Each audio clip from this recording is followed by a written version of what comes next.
Hello everybody. My name is Deep Sani. I am President and Vice Chancellor of Dalhousie University. I am just absolutely delighted to welcome you all to our Open Dialogue Live episode this evening.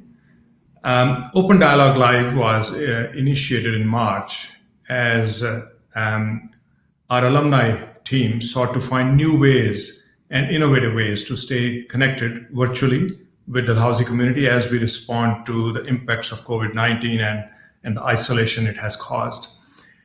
These online live events offer a very special opportunity to collaborate and engage in meaningful ways, and of course, to get involved in thoughtful discussions. Tonight's episode has been planned in partnership with Ideas Speaker Series. This, I believe, is our first one with Ideas Speaker Series. And this showcases innovation leaders in the Nova Scotia community.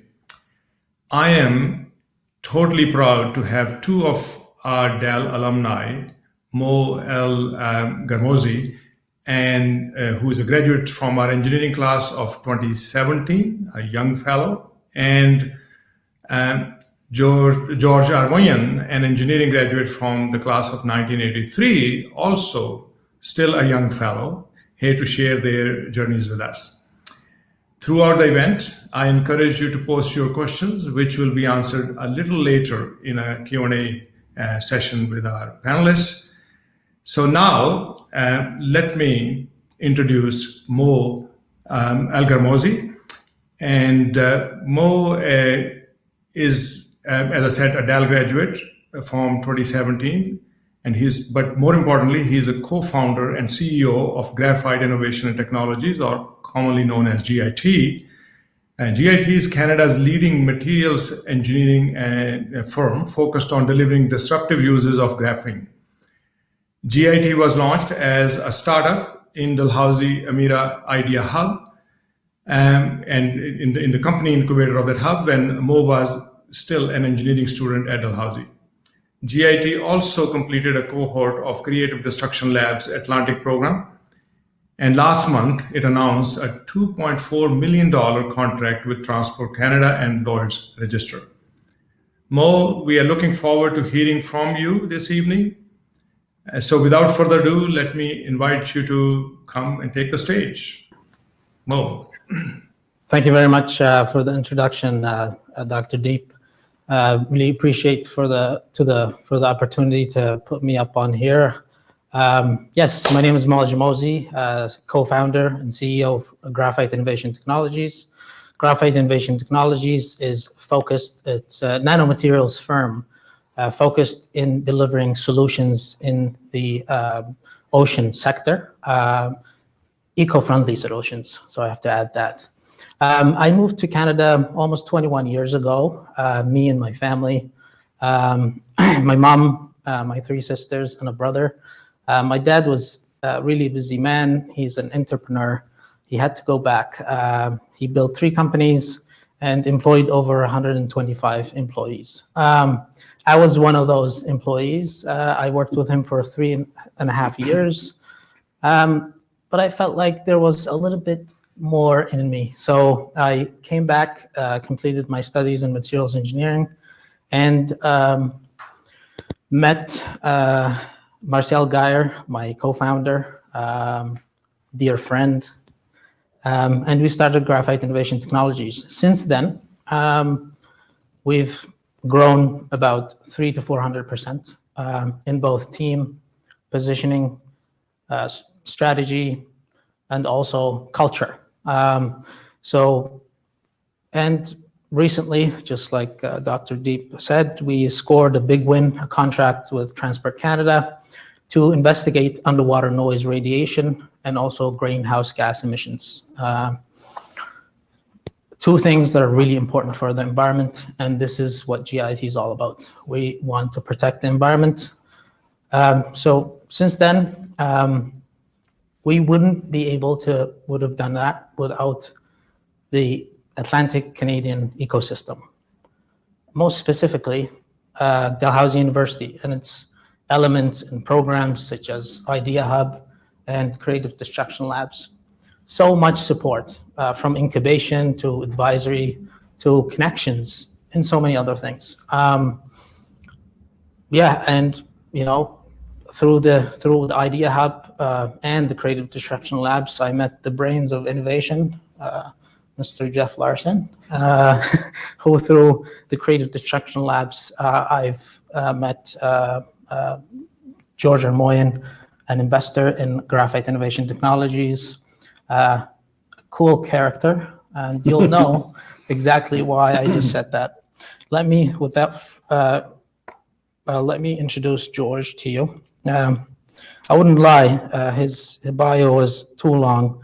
We had to cut it down, shorten it up. So I'll start by reading. So George Armoyan is currently President and CEO of Clark Inc. and President of Aramco Capital Inc. Since 1982, George has successfully founded and grown numerous businesses and created shareholder value at numerous public companies through restructuring, operation, and applying a common sense approach to business. In 1982, George founded the Armoyan Group, known as Aramco Capital, and grew it into one of the largest and land development companies in Eastern Canada, with offices in Montreal, Toronto, Atlanta, Charlotte, and Florida. This is what I like about this one. In 1999 and 2010, his team designed, built, and leased 16 schools to the province of Nova Scotia and New Brunswick. Mr. Armoyan Company owns, operates, and manages all 16 schools. With a beginning in real estate development, George Armoyan is an entrepreneur with extensive experience in mergers, acquisitions, and capitalizing on turnaround opportunities. He has led a number of companies to solid business results over 36 years. In 2008, George won the Entrepreneur of the Year award. George has made an active contribution to his community and has lent his support efforts to many worthy causes. George. Okay, thank you, Mo, for this great introduction, and thank you all for being with us today. And it's a pleasure and an honor to be here. So, just before I start, I guess I wanted to do a trigger warning or a disclaimer about forward-looking comments that I might make. I'm trying to be politically correct or appropriate in my language, so hopefully I can live up to it. I don't want to disappoint anybody, so I'll try, but sometimes my passion gets the best of me. So I'll give you guys I'm going to share with you a little bit of a journey, my journey to where I am today, and give you some background. But I'm better in answering questions, so I'll try to keep my comments very brief to allow you guys to ask me questions, because there's quite a cross section of people here, and I just didn't know exactly what areas to focus on. But how did I come to Nova Scotia? So I immigrated to Nova Scotia in 1977 when I finished high school in Boston.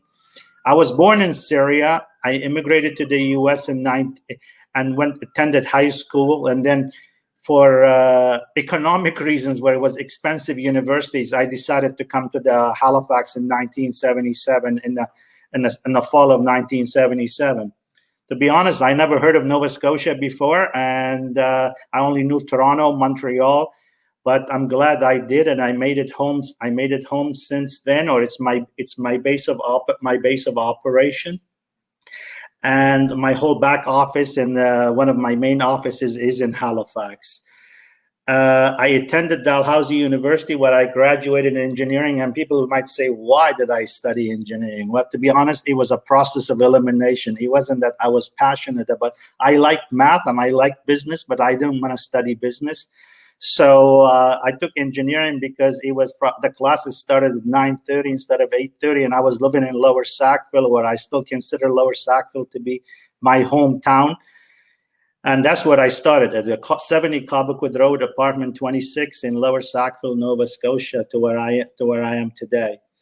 During engineering, there was I know one of my wise professors who I have the utmost respect for always made comments, had I really focused on engineering versus changing the system and trying to argue about everything, I would have been a great engineer or a good engineer.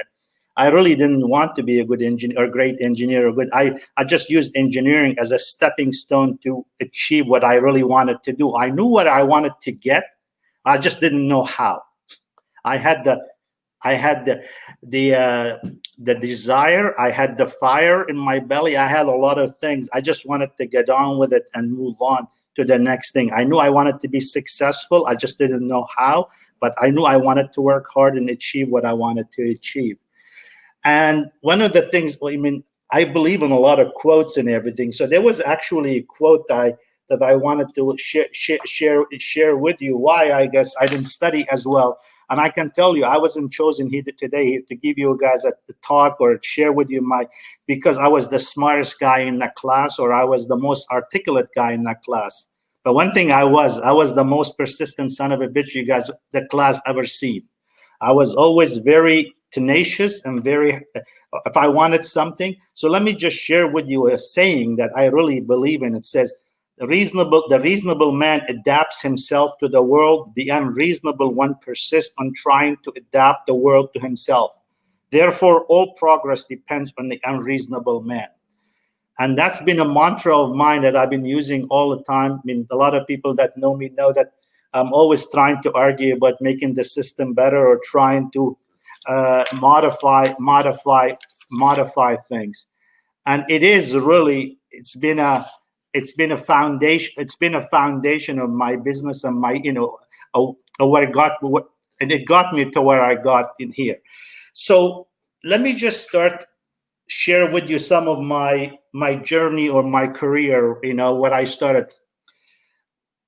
It's as they say in real estate, there are really three factors that make real estate very successful, and that's location, location, location. What makes entrepreneurs successful are really the following three things: persistency, persistency, persistency. You can call it pushiness, you can call it tenacity, you can call it, but that's really what drives people, entrepreneurs, and that's what really make them successful, I believe. It is on top of that, you really have to have common sense. And somebody once said common sense is not really very common. And so I tried to use some of these principles to be able to build an organization that today spans quite a few places in North America. And but with the roots in, I never forgotten my roots, and that's in Lower Sackville, Nova Scotia. That's where I started. But right now we employ thousands of people, and we have across Canada and the U.S. and we do a lot of the back office and everything in Halifax. And what are what are some of the principles or some of the things that really drove me or helps us succeed? So let me just share with you two or three couple of quotes that really drives me. And quotes are really something that I really reflect on a lot. There is something it says, and this is especially George Bernard Shaw. What he said is, he says, you see things and you say, why? I dream of things that never were, and I say, why not? And I always say, people are always blaming their circumstances for what they are. I don't believe in circumstances. The people who get on in this world are the people who get up and look for the circumstances they want. And if they can't find them, they make them. These are really the mantras or the principles that drive me and that allows me to achieve what we have achieved. So I started in 1982 the business and in the real estate development business based out of Sackville. And we start having, back then in 82, we are going through a pandemic right now, which is hopefully is once in a lifetime. When I started back in the early 80s, interest rates were 22%. Probably a lot of you on this call were not even born at that time. But interest rates were at 21 or 22%. There was hyperinflation. It was the worst economic mean, it was as bad as a pandemic. I mean, people were bleeding. I mean, it was just unbelievable. So I'm glad I started at that time, and which also in some way helped me to deal with this pandemic that we're going through right now. We had successes, and I don't really like to talk a lot, but I'd like to share with you some of the things that made me, or some of the situations that really helped me become a better person, a better business guy. And one of them is in 1986, after 4 years of starting my business, one of the banks called my loan. Now, what that means is, for some of you, that means they were lending me money, and they came and all of a sudden said to me that, you know what, you have 10 days or 15 days, you have to pay us everything you owe us. It was quite a blow. It was quite a blow to me. It was just, so I reflected on it, and I pulled myself up, and I called the bank, and I said, you know what? I'd like to come and meet with you. And they say, why? I said, I want to know why you did that. And first they thought I was going to be like offensive, but I said, no, look, you know what? I just wanted to learn from them on the mistakes, because one of the things I said to them is being defeated is often temporary condition. Giving up is what makes it permanent. And I said, this is just a temporary setback for me. I want to learn from it, and I want to build on it. At that time, I made myself a promise that I'm going to work very hard, and I'm going to work smart, and I'm going to get to a point in my life that I will never, ever rely on a bank again. And I'm very proud to say that today I deal with my businesses without having to need banks. But banks are like spouses. You can't live with them and you can't live without them, but you really need them. And I always like a saying. It says sometimes they give you an umbrella when there's a sunshine, take it away when it rains. So that was really a pivoting point in my life when I learned a lot from it, and I really reflect on it a lot, and it helped me. Quite a bit.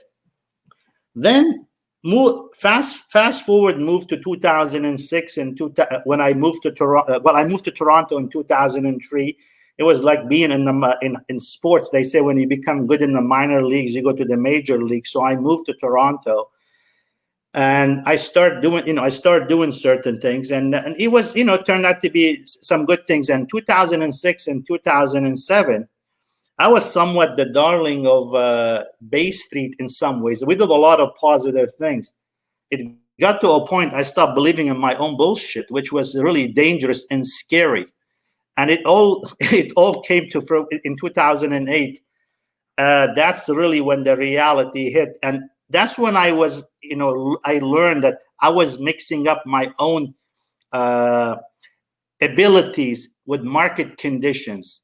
And that's one of the things I like to share with you, fellas, is don't ever mix market conditions with your own abilities, because there's a really fine line, and you have to stay humble, and you have to have humility, because if you don't, you can have some of these major disasters, and you have to be prepared for these things.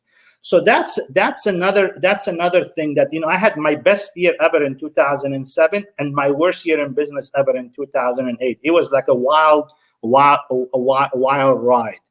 So these are some of the things that I really wanted to sort of talk to you about, sharing with you.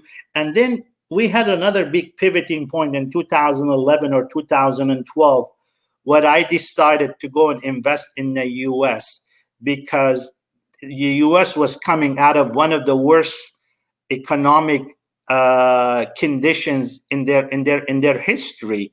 The unemployment was at all-time highs. Everybody was going bankrupt, and I went and invested quite heavily in real estate loans in Charlotte, in North Carolina, in Georgia, and in Florida.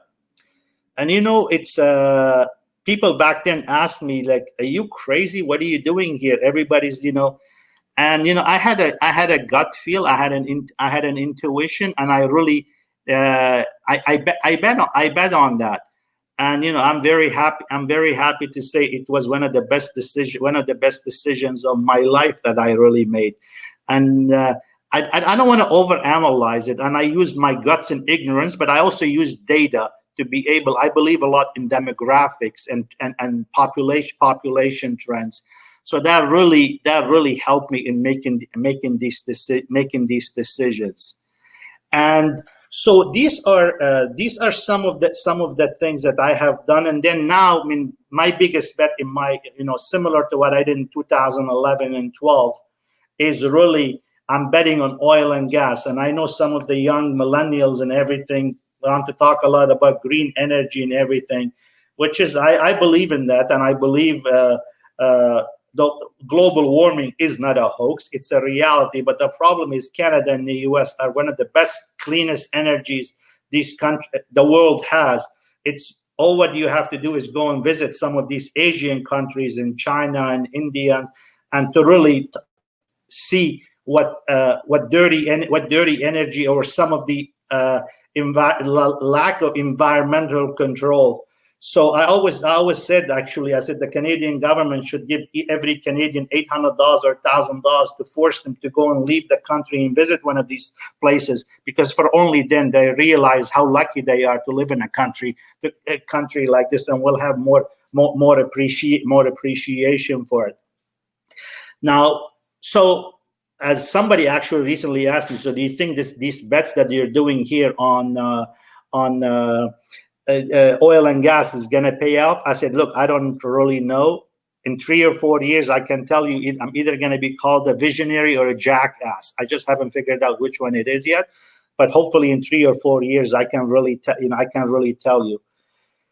One of the other things that I got involved with a few years ago, along with Jeff Larson, who's also here in the panel, and it was mostly at the persistent of John Risley. Some of you know at Clearwater Seafood, and many other things that John and I known each other for many, many years, is in technology and the CDL, and trying to help create an ecosystem in Atlantic Canada to help young people stay, and to give them opportunities both for mentoring, for capital, and to succeed. It's been a very, very rewarding experience for me. I did it really for 3 or 4 reasons. I did it because I was in a lagger in technology. I'm not a very technologically advanced guy, but I did it. I also did it because I wanted to put back into the community in a way that is impactful, and I believe that we have achieved. I think we believe we have achieved that. I also wanted to be able to engage with young people, because technology and young people keep people like myself, on their toes, and it's very rewarding to have ideas and to be able to exchange experiences with people like Mo and a few other people that I work with. I think, if I'm not mistaken, with the latest count, we have investments in over 80 different technology companies. Some of them are startups, and some of them are later stages. There was a good story in Halifax yesterday about one of the companies being sold. Unfortunately, I was not part of that one there. I should have been, but my friend John Risley was part of it. So good for them. I think they deserve everything that they have done, and hopefully there'll be more successes like that. But one of the other things I wanted to get involved in technology is because I wanted to see how technology is going to impact other businesses that I'm involved in. Are they going to either deem them to be obsolete, or they're going to help them to become more efficient? Because one of my biggest losses of my life, and I learned a big lesson out of it, was because technology made one of my investments obsolete, and that was a company called Cinram. Cinram was the largest replicator of DVDs and CDs in the world, and I guess the Netflix and the downstream and everything made their product obsolete. So I knew that technology was going to impact it, but being complacent, it didn't really help. And that's why now I want to stay ahead of the curve by doing this. So that's one of the other things I wanted to share with you guys is that really, look, I use some of the very simple, basic things. I like to keep things very simple. People say, what are the secret for a success in business? I said, you know what? You have to have more revenue than expenses. As long as you have more revenue than expenses, you'll do okay. or investing, you buy low and you sell at higher prices. All the other noise and everything that comes with it, it makes it more complex, but you always have to look at things in a very simple way. I also want to learn that how to always have a continuous education or improving myself. Like today, I learned the term trigger warning. I never really knew what that meant, but I'm glad in preparation for this. I mean, I heard of a lot of other public company and lawyers lingo about different things.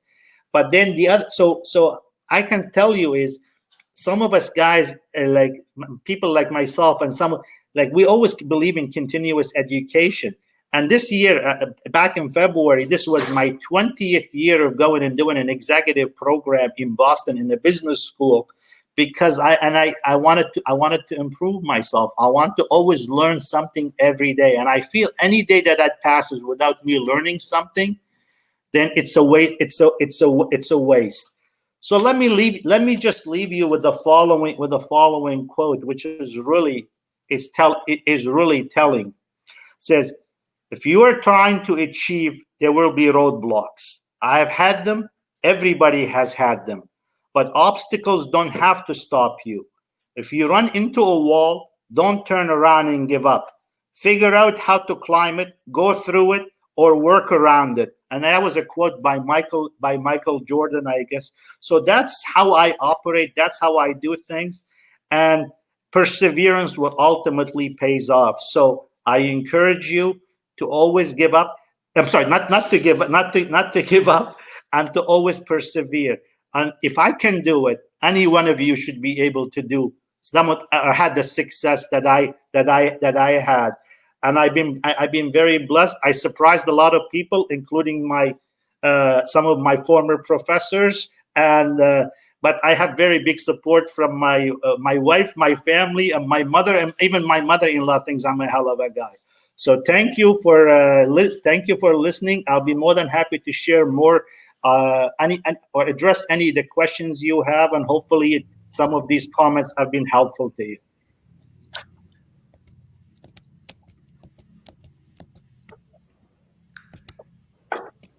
Oh, thank you so much, George. That was amazing. It was inspirational. It was entertaining. You call yourself an unreasonable man, and I say to you that give me an unreasonable man like you anytime, I'll take him. There is a lot to take away from your very inspirational speech, and as I said, very entertaining at the same time. What I'm taking away is that it's been said that if you don't know where you're going, you'll arrive there, and you knew exactly where you wanted to go. You didn't quite know, as you said, how you get there, but because you knew where you were going to go, the path opened up in front of you, and the perseverance paid off. So kudos to you. And then the most inspirational part that I find in your speech is that how you are so eager, so willing to give forward your involvement in building other companies in this province and building this province as a result, and this nation as a result, is truly remarkable.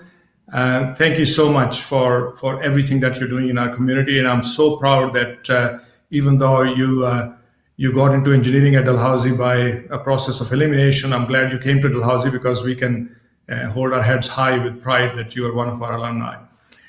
I see that there are a lot of great questions coming up from our viewers, and I know that you are looking forward to discussing the answers to those questions. So let me just race forward to that and introduce to you Gina Park, who is a third-year electrical engineering student at Dalhousie.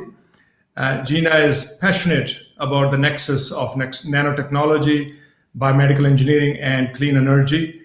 And she is looking forward to being at the forefront of engineering innovation in Nova Scotia when she graduates. And George, she may come and see you, and perhaps you and her are already seeing each other about the future innovative ideas that are going to come from our young people like Gina. I am also pleased to introduce Jeff Larson, who's with Gina, who is also Executive Director of Innovation and Entrepreneurship at Dalhousie University and the site lead for the Creative Destruction Lab Atlantic here in Halifax. So Gina and Jeff, please take it away. Thank you very much, Dr. Saini. It's been a pleasure listening to you, George. Very inspirational. We have a volume of questions coming up, so let's get right into it. First question for George. Why did you invest in Mo's company? The honest truth is I invested in many companies at the beginning, but I liked Mo. I liked his partner. But sometimes one of my investment principles is you throw enough shit on the wall, something will stick. So I did a bunch of them, and I was hoping maybe this will be one of many. But look, there's a lot of companies that you go through. It's almost like speed dating when you have CDL and you see a lot of companies. Some people resonate with you and some people won't. So so there was nothing really special, except I do invest in people. That's really very important to me, because I'm not a very bright guy when it comes to many things. And so I don't understand a lot of technology and everything, but I like to understand people, and I invest in people, and I like Mo, and that's what I did it. I know he's a very persistent guy, and he's been proven that, because he's been raising money right now, and he's been driving me nuts to invest more money with him. George, just following up on that, can you give people a sense of the scale? You mentioned that you started investing in technology a few years ago, partly because of CDL. Can you give people a sense of the scale of investments you've made since then? You mentioned 80 companies, but what's the dollar value? I don't have, thanks, Jeff. I don't have the exact number, but I think we're getting close to $80 million of investment in technology. I mean, not a lot of it are startups. I invested with some of the best minds that I can really get, both in Atlantic Canada and also in Boston. Like one of the guys I invested with in technology in Cambridge, Massachusetts. He's the founder and the chairman of a company that's founded that it's called Moderna, which is one of the vaccines. So it's the company is called Flagship Pioneering, which they create new companies, right? And I think there's around 110. There's 110 of them in the company. When I go and visit their offices, I think everybody has a PhD from Harvard, MIT. So I had an inferiority complex. So I put PhD also on my card. Plus I added the word WD when I gave them my business card. And they said, wow, you have a PhD in what? I said, no, I meant PhD. I'm a persistent Halifax developer. And a WD, that's a wheeler dealer degree I got. So that's the 2 degrees I got. So, but anyway, when I go down there, I lowered the IQ level average goes down, but the common sense goes up, that I bring into them. So I invested in some later companies. I invested in with a bunch of guys from California they call it the secondary market in technology companies that we think they're going to go public. And we've been lucky on 5 of them. 5 of them ended up going public on NASDAQ. And this is entirely I invested in the people. I really don't know what these companies do. I heard the word enterprise software. It sounded very good, so that's what they do, enterprise software. But beside that, I'm just an investor in people. That's what I really do. But as I said, I put in close to $80 million of my family's money into technology, Jeff. And that's thanks to you and John for giving me the opportunity to participate, because it really got me to go over my fears of being involved in technology. And I'm hoping it pays off. And some of them are already starting to pay off. So that's the magnitude that we invested in this space. I just want to pick up on one thing. You're persistent or pushy Halifax developer. My experience with you is that you often think that that's why you're successful, but it's because you work harder, are very smart, you look at the data, and you really invest in people. So I think the investing in people is the common theme I've seen as far as the investments you've made in CDL companies. But next question we have from Rowan. How do you overcome a fear of taking risks?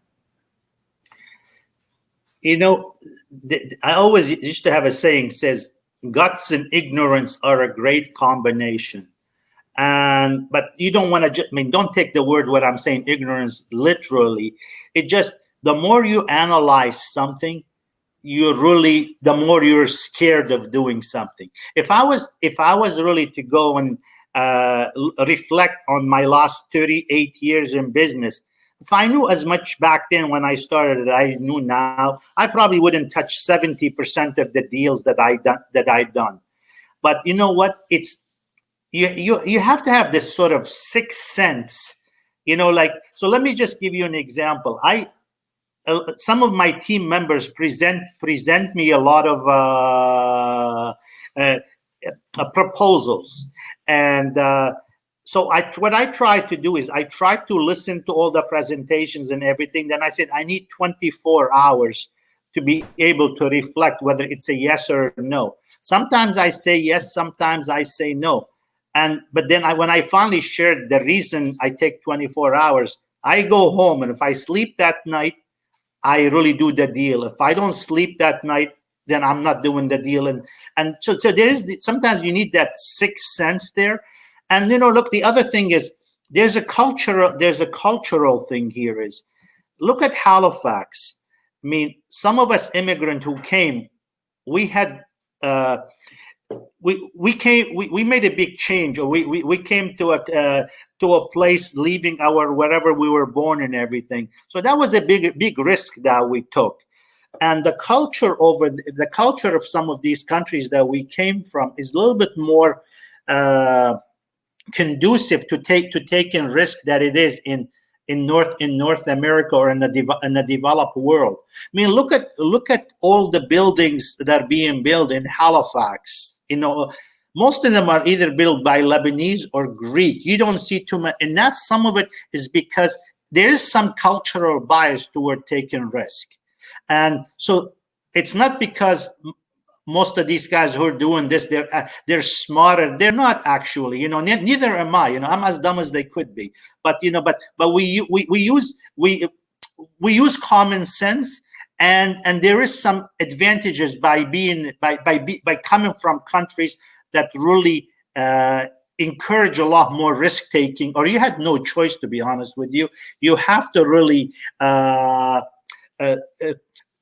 to come into a country, and you have to take these risks. But one of the other thing is it's like, look, it's like you have to take some small risks. And what happens is, if you succeed, then you build the confidence. It's like anything else. If you build confidence and you can rely on your database or on your gut because of previous experiences, that's one of the ways you can overcome these the fear of taking risks. But so there was a saying somewhere that says, I mean, like, look, I mean, if you try something and it doesn't work, so be it. They just go on, just don't give up, just continue to try. Sometimes it's a trial and error things. So I hope that really helps answer that question. That question there.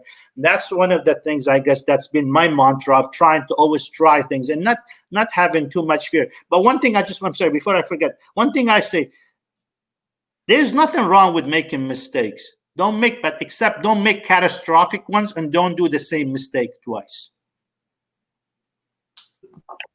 George, can I remember a debate between you and Bill Ollett from MIT about the nature of an entrepreneur, and you were saying a lot is you're born with a sense of being able to take risk, and Bill was saying that we can actually teach a lot of this, because when you make mistakes, we all know that you're learning, and that entrepreneurs are willing to take risks, but they do a lot of hard work and look at a lot of information and data to understand the risk. So it's a more informed risk. This was a few years ago. Just wondering what your thoughts are now as to kind of the balance between parts of being born an entrepreneur and parts, what you can learn and what analysis and data can do to manage risk. Yeah. So Jeff, I'm more determined that, I'm more sure, I guess. I mean, I don't want to sound very conceited or cocky, but like, I think there's an innate things you're born with certain things. Certain things you can acquire, certain things you can't. Look, look at how many people in Nova Scotia or in Canada try to be a hockey players, right? Everybody goes, people get up in the morning, they take their kids and everything. Everybody wants to be hockey players. Some people have it, some people don't have it. Some skills you acquire, some skills you have God's gift. You've been given certain gifts that you be able to use. Can you imagine if I was trying to be a musician? I don't have a good ear. I don't know how to learn. And even if I tried, I will still sound or try to sing. If you want me to sing, everybody will hang up there. So some of us have been blessed by certain things. So I do believe there are some basic fundamental things you're born with. And I think certain other things you can really, you acquire. Look, when you're beginning in business, for example, you might do a lot more things intuitively speaking, based on intuition. Right now, I don't make decisions based on intuition. You make decisions based on data. You use intuition to be able to separate like similar type of deals, which one you want to go with and which one you don't want to go. But information and data is very, very important. It is very important. It's essential. Otherwise, you're really gambling. So, and that's one of the things we're starting to do more and more. And intuition sometimes is not very. It's not a scalable thing. So you have to really have some processes and everything involved. So I still believe some people are born with certain skills, and you can improve on that, and you can acquire certain other things. But I don't think you can teach entrepreneurship. If you don't have certain basic things, I don't think you can acquire it. So, yeah. And so, Mo, do you think you were born with some entrepreneurship spirits in you?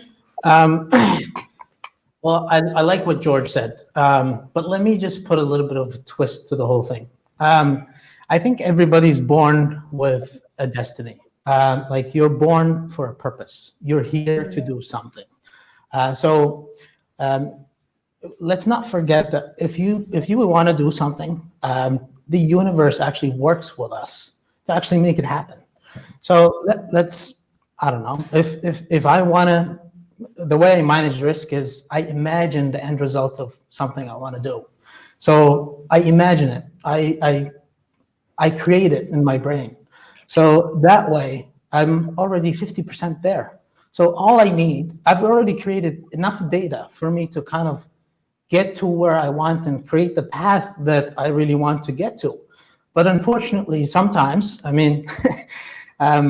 sometimes you score, sometimes you don't. But I don't know if you're born with entrepreneurship, but I can't really comment on that. It's all about destiny, and it's all about your gut feeling at the end of the day. It's kind of weird, but I use my shower time to think and decide on a lot of things that have a lot of risk in them, because usually I'm just throwing all these things in the wall and trying to make a picture.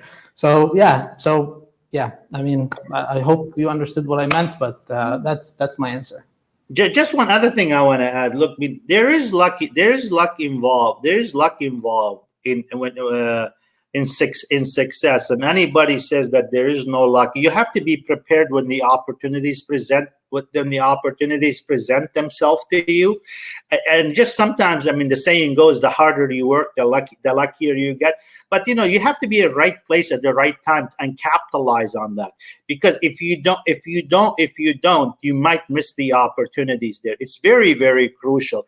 And we all had people that had success, had a break or two or three in life. There is no doubt about it. So I don't think we should really discount what's involved. But you cannot completely rely on luck there, So I just want to make sure I'm clear with that. I'm really, really enjoying these Q&A sessions. All the answers are so great. We'll move on to this next question. Hi, George. I've come to realize that in life, it's important to learn from others. So do you feel that there's truly something that can be learned from everyone? From Kirk. Absolutely. I read another quote somewhere. It says, if two people each have one apple, if one gives it if you exchange it, then you end up still with with one apples. But if you have two ideas and you exchange it, you end up with two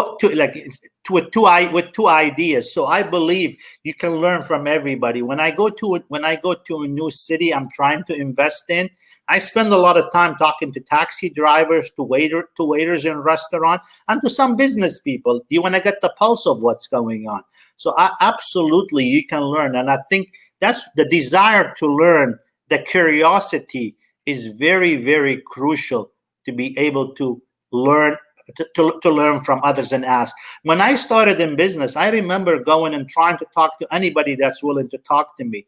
And I was blessed and lucky in Halifax or Nova Scotia has been a great. I mean, I've talked to the Sobeys, to the Jodries, to everybody that was willing to talk to me.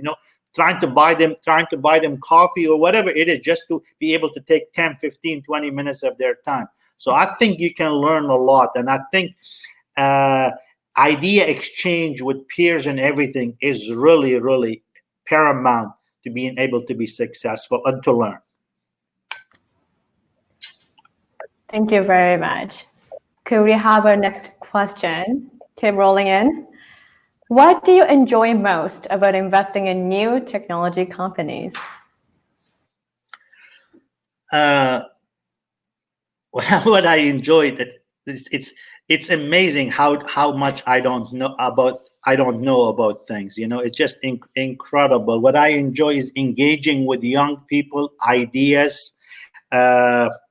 It keeps me young. It makes you think out of the box. So so these are the things I really enjoy. And I also enjoy how I can make things better, because as I said, I'm always trying to change things. I'm always trying to improve things. So I'm trying to learn, how can I make things more efficient, faster, better, more reliable. These are the things I really enjoy, but in the technology and the technology world that's out there.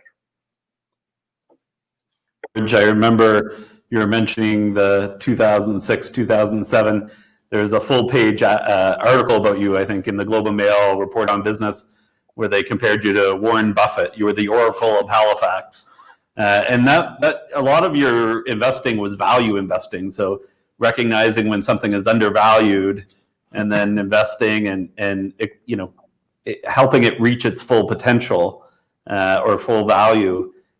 When you're investing in tech companies, the value is often unknown. It's something that will only exist in the future. So growth investing, it's a very different world. Can you just describe the different mindset that you have for the two things and what you've learned on this journey? Yeah, sure. I mean, you're right there, Jeff. And that was really my intention in 2006 and 2007. I followed my own principles for a while until I start having too much success. And sometimes too much success is a bad thing. Actually, it's not a good thing, especially if you don't keep your feet on the ground and you think you become invincible. And that's why 2008 was a very, very real awakening experience for me, But you're right. Technology, it takes a different mindset, right? Like things trade at a multiple of revenue, or there's a term which we don't have I call it in the old economy. That's a burn rate. How much money you lose until you actually get to a point of having a revenue or having even breaking even. And so it takes quite an adjusting, And there's a quote. So let me just say, here it is. It says, "Progress is impossible without change, and those who cannot change their minds cannot change anything." So I follow that quote, because you have to change the way you're doing things, and that's part of adapting to the new realities of the world, is to be able to change and learn from what's going on there, which also goes to the earlier question, why do I enjoy it? Because by talking to a lot of younger people or the technology, it's amazing how much you learn. So learning is as I said earlier, it's a continuous thing that I want to keep on learning. So, but it is, Jeff, to answer, it is quite an adjustment for somebody that's used to all economy stuff to be able to understand the new paradigm of technology and what it's based on. It's it's uncomfortable. I had to get outside of my comfort box to be able to invest in that type of a space there. I'm still adjusting. Every day I have to adjust to this new technology investing world. Thank you. Could we have the next question, Roland, please? From Miriam, can you discuss the role of diverse experiences in creative thinking? Discuss the experience. Maybe I don't know. Can you help me understand that questions a little bit here? The role of diverse experience in creative thinking. I'm having a hard time understanding that question. I told you I wasn't the brightest guy. I wasn't the brightest guy there, so I just need some help. No worries, Joe. I think it's interesting. I think this may be playing into some of when you go to a new city, you're not just talking to the business people, you're talking to everybody to get a feel for it. Or now you're investing in tech, and how does that influence your old economy investments, and just kind of a whole bunch of different experiences. How that leads to. Personally, what I'm hearing is that because you're very curious and you're open to those diverse things, it actually helps you. But look, I mean, so if I think I understand that question clearly, I mean, as I said, I keep things very, very simple in some ways. There's two things when you are in business. You are either selling a product or selling a service. And as I said earlier, if you want to sell a product, you have to make it for less than you can sell it for. And it's same as like if you are selling a service, your cost of providing that service hopefully is less than you can charge for it. So it is really very simple, and having exposure to many different businesses and ideas or concepts, as long as you can keep it simple and you apply, as I said, the common sense principle that I was really talking about, then these things really help you evaluate things. And so that's if I understood that question. I apologize if I didn't answer it properly, but I always want to keep things very, very simple, basic. That's the only way I can understand stuff. The minute it becomes very complex, and I have a really hard time with it. I agree with that, and that resonates with all three of us in the room. Next question. From Sam. George, do you believe that there are good financial opportunities in investing in environmental companies, as you mentioned in your talk? There's opportunities in investing in any company, as long as you have a product or a service that somebody's willing to buy. So sure, look, I mean, with the trend that's going on with the ESG that's going on there, and the young people, the pressure that putting on all companies, global companies and everything, to make the world a better place, more environmentally friendly and everything. Absolutely, there is a lot of opportunities. So, but again, you have to pick your niche, and you have to really know what product or what services you're really going to offer.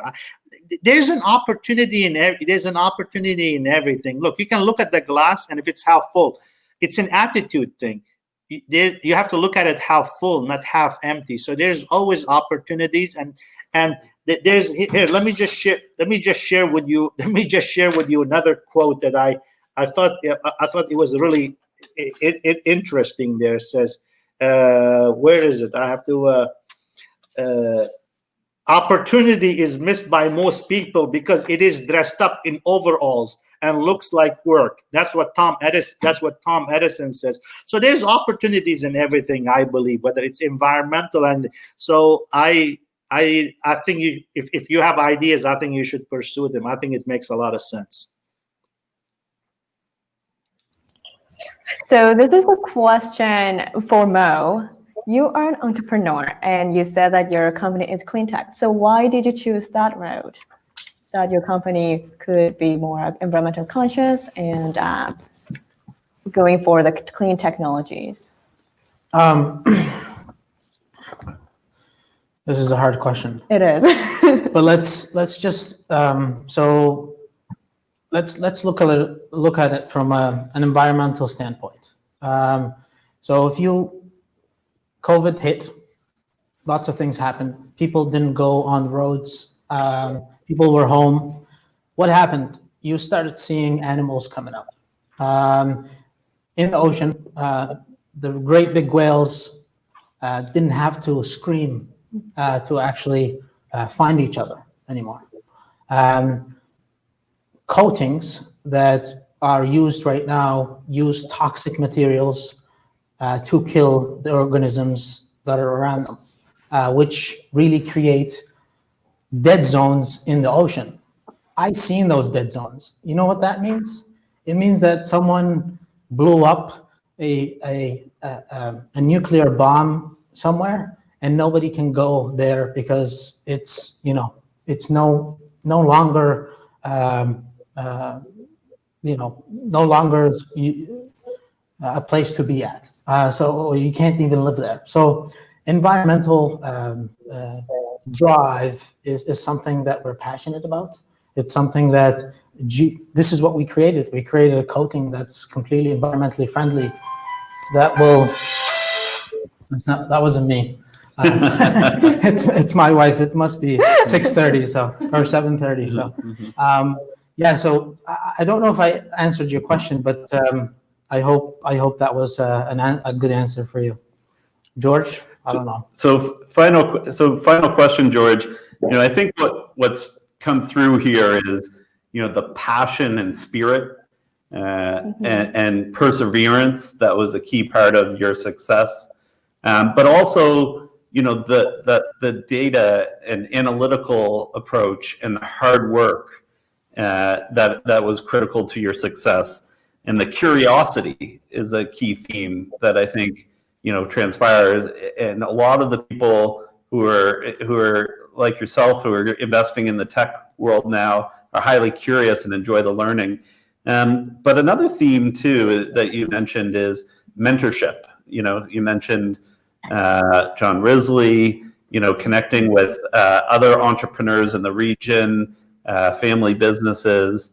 And now you have an opportunity through the Idea Hub, through CDL, to really give back to the next generation of entrepreneurs. And you could be doing anything, right now with your success, but you're spending your time, which is probably the most valuable thing you have, spending time with those young people and providing mentorship. So I was wondering if you could close off by just reflecting on the importance of that and what it's meant in your career and what value you get from that. Yeah, sure, Jeff. Look, I've been blessed. I've been given opportunities, and I'm grateful for a country like Canada for accepting me and my family and giving me the opportunity to be able to do what I really wanted to do. So I believe in giving back and putting back, but my giving back is done in a different way. I believe in helping people, helping young people, and creating as many jobs as I can. Similarly to how I was mentored by asking a lot of people questions, I welcome the opportunity to give back and to mentor young people. And if anybody on this call that believe they have the passion or the desire that's willing to succeed, and they think they have the traits that can fit in with some of my philosophies, feel free to drop me a note or send me a resume if you're looking for something. We always like to give young people an opportunity.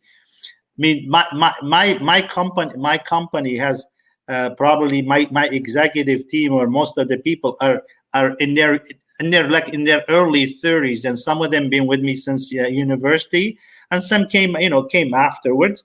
We're not for everybody. I mean, some of the people make it with us, and some people don't make it with us. It takes a certain individuals, and some people, I always look at it and sometimes I feel like I'm a coach of a football team or a hockey team, and then you bring in certain people with you to help you out, and some of them become good assistants, and they want to go on their own, and then you support them and you help them in doing that, right?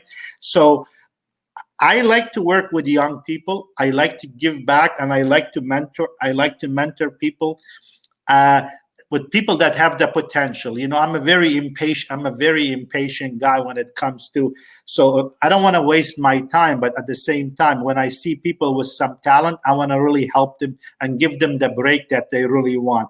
So it is a way for me. I enjoy it, but it is also a way for me to put back to give back to the community and to create an ecosystem or whatever it is. Look, I mean, Halifax is a great place. Halifax is a great city, but it does require also disruption, changing, people changing their attitude and changing their. I really feel very bad for young people who are in the city of Halifax. Halifax is becoming a very, very expensive place to live in. And, some of it is because of some of the bullshit and the bureaucracy that goes on with the city, and some of the politicians that we have there, that who are how can I put it, who are oblivious to the realities of what's going on. So Halifax right now is becoming one of the most expensive cities to buy a home or to be able to find accommodation. It's you can do for 50% less live in Atlanta or Charlotte than it is live in Halifax. And we have to get rid of as much red tape. We have to disrupt the way that we have to become efficient. And some of you young people have to really challenge a lot of these politicians and everything to change the way they think and the way they create red tape there. Because you know what? Progress is required, and progress without change is going to be impossible. So I am always willing to connect with young people, to mentor them, to invest in them, and to do all this. But also, you guys all have a responsibility to go and hold politicians responsible for some of the unaffordability that exists in Halifax, because otherwise it's going to become very, very difficult for young people to be living in this place. So I don't want to give a political speech there, Jeff, but I had to take the opportunity to plug in some of my concerns, some of my frustrations that goes on with a place. There's a lot of good things, but there are certain we could do a lot better.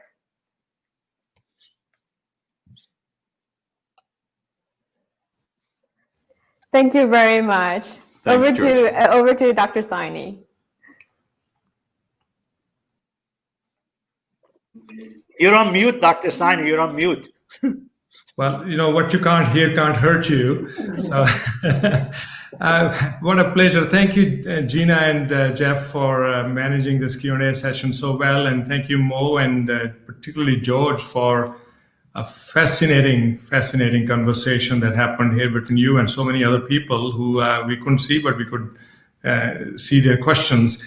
I felt when I was listening to you as if I am drinking from a fire hose, and then a thought came to my mind that you, from everything I've heard from you, and especially this just amazing collection of quotes that you probably have been drinking from a fire hose all your life so far.